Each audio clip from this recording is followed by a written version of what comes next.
அனைவருக்கும் வணக்கம். என்னுடைய பெயர் சோனியா. எனக்கு தற்போது 25 வயது ஆகிறது. நான் கிருஷ்ணகிரி மாவட்டம் பேச்சம்பள்ளியை அடுத்த ஜம்புக்குட்டப்பட்டியில் வசித்து வருகிறேன். என் கணவனுடைய பெயர் ராஜலிங்கம். அவருக்கு 35 வயது ஆகிறது. என் கணவர் ஒரு கூலி தொழிலாளி. எனக்கும் என் கணவனுக்கும் கிட்டத்தட்ட 10 ஆண்டுகள் வித்தியாசம். எனக்கு தற்போது ஜீவா வயது 7, ஹரி வயது 4 என 2 மகன்களும் உள்ளனர். என் கணவர் கூலி வேலைக்கு செல்வதால் வீட்டை நான் கவனித்து கொண்டு வந்தேன். தினமும் என்னுடைய மூத்த மகனை பள்ளியிலும் என்னுடைய 2வது மகனை அங்கன்வாடியிலும் விட்டுவிட்டு வருவேன். எனக்கு ஒரு தங்கை இருக்கிறாள். அவளுடைய பெயர் சோபனா. என் தங்கைக்கும் கிருஷ்ணகிரி மாவட்டம் அஞ்சூரை சேர்ந்த பாண்டித்துறை என்பவருக்கும் திருமணம் நடந்தது. தற்போது என்னுடைய தங்கைக்கு ஒரு குழந்தையும் இருந்தது. ஆனால் என்னுடைய தங்கைக்கும் அவருடைய கணவனுக்கும் இடையே ஏற்பட்ட கருத்து வேறுபாடின் காரணமாக என்னுடைய தங்கை கணவனை விட்டு பிரிந்து வந்துவிட்டார். அதன் பிறகு அவருடைய கணவனிடமிருந்து விவாகரத்தும் பெற்றுவிட்டார். கணவனை பிரிந்த என்னுடைய தங்கை குழந்தையுடன் தனியாக தான் வசித்து வந்தாள். ஒரு நாள் சமையல் பாத்திரங்கள் மற்றும் பந்தல்கள் போடக்கூடிய சிவகுமார் என்பவர் என் தங்கை குடியிருந்த வீட்டுக்கு அருகே நடந்த விசேஷத்தில் பந்தல் போட்டு கொண்டிருந்தார். அப்போது சிவகுமாருக்கும் என் தங்கையான சோபனாவுக்கும் அறிமுகம் ஏற்பட்டது. அதன் பிறகு இருவரும் தங்களுடைய செல்போன் எண்ணை மாற்றிக்கொண்டு பேசி பழகி வந்தனர். ஒரு கட்டத்தில் இவங்களோடு ஏற்பட்ட நட்பானது காதலாக மாறியது. இதனால் இவர்கள் அடிக்கடி தனிமையில் சந்தித்து உல்லாசமாக இருந்தும் வந்தனர். ஒரு கட்டத்தில் சிவகுமார் என்னுடைய தங்கையை திருமணம் செய்து கொள்ள விரும்பினார். அதற்கு என்னுடைய தங்கையும் சம்மதம் தெரிவிக்க இருவருமே திருமணம் செய்து கொண்டு வாழ்ந்து வந்தனர். என்னுடைய தங்கையான சோபனா 2வதாக சிவகுமாரை திருமணம் செய்து கொண்டார். சிவகுமார் என்னுடைய தங்கையை அவருடைய குழந்தையுடனே ஏற்றும் கொண்டார். திருமணத்துக்கு பிறகு என்னுடைய தங்கையான சோபனா அவருடைய கணவரான சிவகுமாருடன் அடிக்கடி என்னுடைய வீட்டிற்கு வந்து சென்று கொண்டு இருந்தார். இப்படி அடிக்கடி என்னுடைய தங்கையின் கணவர் என்னுடைய வீட்டுக்கு வந்து சென்றதால் எனக்கும் அவருடைய தங்கையின் கணவரான சிவகுமாருக்கும் பழக்கம் ஏற்பட்டது. இந்த பழக்கமானது எங்களுக்குள் நாளடைவில் தகாத உறவாக மாறியது. என் கணவர் கூலி வேலைக்கு சென்ற பிறகும் என்னுடைய குழந்தைகள் பள்ளிக்கு சென்ற பிறகும் வீட்டில் தனிமையில் இருக்கும் நான் சிவகுமாரை வீட்டுக்கு அழைப்பேன். உடனே அவர் என்னுடைய வீட்டிற்கு வந்து விடுவார். அதன் பிறகு நானும் சிவகுமாரும் அடிக்கடி தனிமையில் சந்தித்து உல்லாசமாக இருக்கவே ஆரம்பித்தோம். என்னுடைய கணவனும் வேலைக்கு சென்று விடுவதால் இதனை எங்களுக்கு நாங்கள் சாதகமாக பயன்படுத்தி கொண்டோம். சிவகுமார் என்னுடைய தங்கையின் கணவன் என்பதால் அவர் அடிக்கடி என்னுடைய வீட்டுக்கு வந்து செல்வது யாருக்கும் சந்தேகத்தையும் ஏற்படுத்தவில்லை. ஆனால் எங்களுக்குள் இது போன்ற ஒரு தவறான உறவு இருந்தது யாருக்கும் தெரியாது. இதை எங்களுக்கு சாதகமாக பயன்படுத்தி கொண்டு நாங்கள் தினமும் உல்லாசம் அனுபவித்து வந்தோம். எனக்கும் சிவகுமாருக்கும் இடையேயான இந்த தகாதரவு என் தங்கையான சோபனாவுக்கு கூட தெரியாது. அந்த அளவுக்கு நாங்கள் ரகசியமாக இந்த உறவை மெயின்டைன் செய்து வந்து கொண்டிருந்தோம். ஒரு நாள் கூலி வேலைக்கு சென்ற என்னுடைய கணவர் திடீரென அவருடைய காலில் காயம் ஏற்பட உடனடியாக அவரால் வேலை செய்ய முடியாத காரணத்தினால் வீட்டுக்கு திரும்பி வந்தார். அவர் வீட்டுக்கு திரும்பி வருவார் என தெரியாத நானும் சிவகுமாரும் வீட்டில் தனிமையில் உல்லாசமாக இருந்து கொண்டிருந்தோம். அப்போது திடீரென என்னுடைய கணவன் வீட்டுக்கு வந்ததால் நானும் சிவகுமாரும் உல்லாசமாக இருந்ததை அவர் பார்த்து அதிர்ச்சி அடைந்தார். உடனே அவர் எங்களுடைய தகாத உறவையும் கண்டித்தார். சிவகுமாருக்கு என் கணவனை விட 4 வயது அதிகம். அதாவது என்னுடைய கணவனுக்கு 35 வயது, சிவகுமாருக்கு 39 வயது. இருந்தாலும் நான் சிவகுமாருடன் தனிமையில் இருக்கத்தான் விரும்பினேன். எனதான் சிவகுமாருக்கு என் கணவனை விட 4 வயது அதிகமாக இருந்தாலும் அந்த விஷயத்தில் என் கணவனை விட சிவகுமார் தான் சிறந்தவர் என்றும் நான் சொல்வேன். இதனால் என்னுடைய கணவன் என்னை பலமுறை கண்டித்தும் கூட சிவகுமாருடனான உறவை என்னால் கைவிட முடியவில்லை.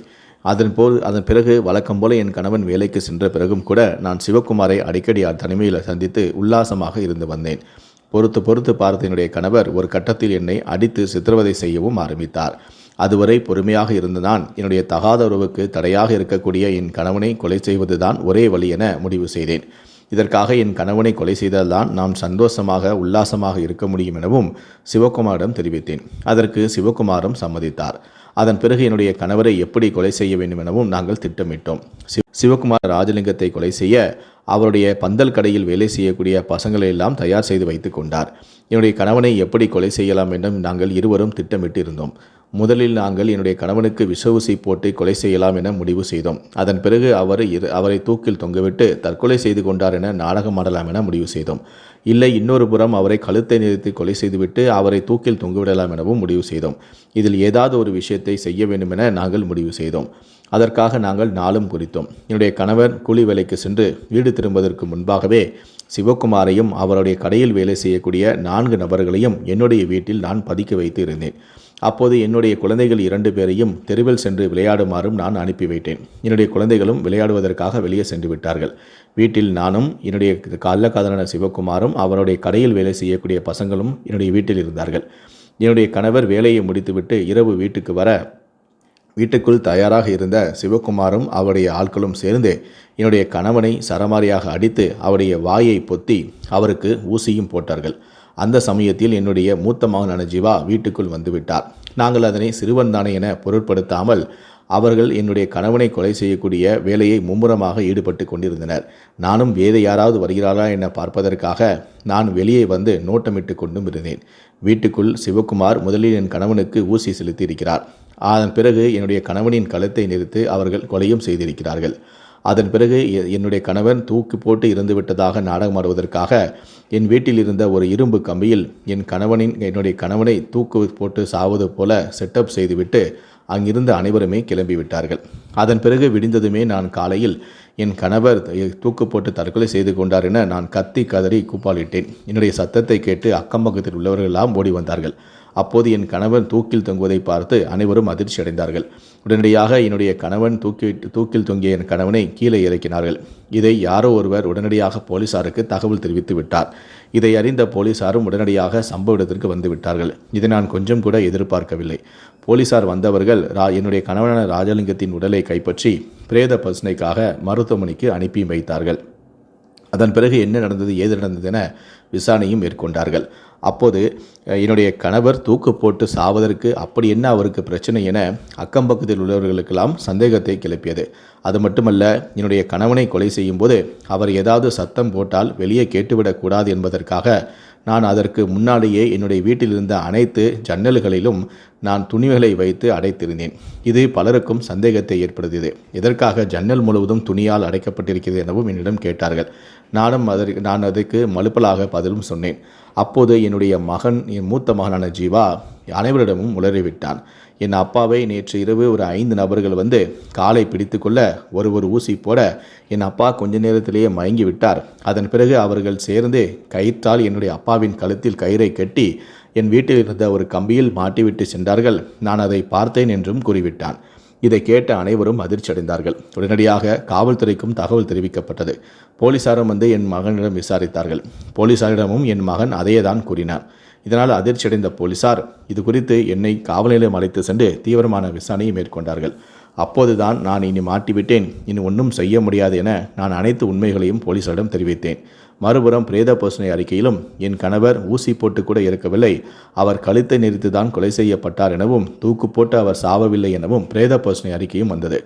போலீசார் இதன் பிறகு என்னிடம் நடத்திய விசாரணையில்தான் எனக்கும் என்னுடைய தங்கையின் கணவனான சிவகுமாருக்கும் தகாத உறவு இருந்தது. அவரும் நானும் அடிக்கடி தனிமையில் சந்தித்து உல்லாசமாக இருந்து வந்தோம். இதை ஒரு நாள் என்னுடைய கணவர் பார்த்து விட்டார். இதனால் அவர் எங்களுடைய தகாத உறவை கண்டித்து வந்தார். இதனால் அவர் எங்களுக்கு இடையூறாக இருப்பதால் அவரை நாங்கள் கொலை செய்ய நாங்கள் முடிவு செய்தோம். அதற்காக என்னுடைய தங்கையின் கணவரான சிவகுமார் அவருடைய பந்தல் கடையில் வேலை செய்யக்கூடிய பசங்களோடு சேர்ந்து என்னுடைய கணவரை வீட்டில் வைத்து கொலை செய்துவிட்டு அவர் தூக்கு போட்டு இருந்தது போல நாங்கள் செட்டப் செய்து நாடகமாடினோம் என அனைத்து உண்மைகளையும் நான் போலீசாரிடம் தெரிவித்தேன். இதையடுத்து போலீசார் என்னை கைது செய்து நான் அளித்த வாக்குமூலத்தின் அடிப்படையில் என் தங்கையின் கணவனான சிவகுமாரையும் கைது செய்தார்கள். அதன் மட்டுமல்லாமல் அவருடன் கடையில் வேலை செய்த மற்ற 4 நபர்களையும் போலீசார் அதிரடியாக கைது செய்தார்கள். என்னுடைய தவறான புத்தியால் உடல் தேவையால் நான் சென்ற இந்த பாதையால் என்னுடைய வாழ்க்கையும் பாழாக்கி என்னுடைய தங்கையின் வாழ்க்கையும் பாழாக்கி அவருடைய கடையில் வேலை செய்த அந்த 4 வாலிபர்களையும் வாழ்க்கையையும் பாழாக்கி இப்போது நாங்கள் அனைவரும் சிறையில் கம்பி எண்ணிக்கொண்டு இருக்கிறோம். என்னுடைய 2 குழந்தைகளுமே தாய் தங்கை இல்லாமல் ஆதரவில்லாமல் அனாதையாக நிற்கிறார்கள். இந்த சம்பவத்தை பற்றிய உங்களுடைய கருத்துக்கள் என்ன அப்படிங்கிறத கீழே இருக்கக்கூடிய கமெண்ட் செக்ஷனில் மறக்காமல் சொல்லுங்கள். முடிந்தளவுக்கு இந்த வீடியோவை மற்றவங்களுக்கும் ஷேர் பண்ணுங்கள். நன்றி, வணக்கம்.